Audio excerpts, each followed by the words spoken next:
Hello, હું jellyfish છું.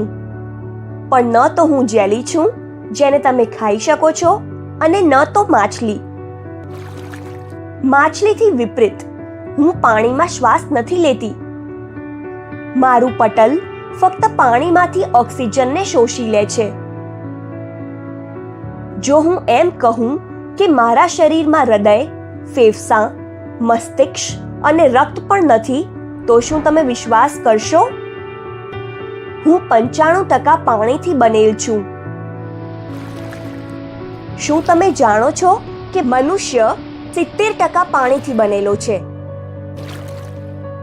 હું પારદર્શક હોઈ શકું છું, પણ મારા કેટલાક ભાઈ બહેન રંગીન છે અને તેઓ અંધારામાં પણ ચમકે છે. હું ગરમ અને ઠંડા ઊંડા સમુદ્રના પાણીમાં રહું છું. હું લાખો વર્ષોથી દરિયાના પ્રવાહો સાથે વહી રહી છું. જ્યારે પૃથ્વી પર ડાયનાસોર રહેતા હતા તેનાથી પણ પહેલા.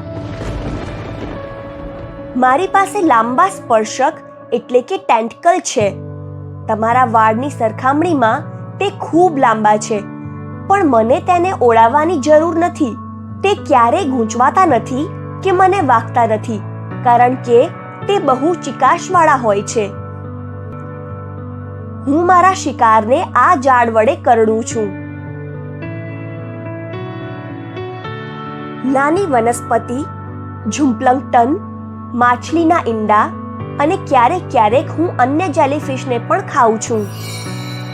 સમુદ્રી કાચબાઓની કેટલીક પ્રજાતિઓ અમને ખાઈ જાય છે અને તેનાથી અમારી સંખ્યા ઓછી રાખવામાં મદદ મળે છે. જો કે મને મારા પરિવારના સભ્યોને ગુમાવવાનું દુઃખ છે, પણ સમુદ્રમાં સંતુલન જાળવવામાં આ મહત્વપૂર્ણ છે.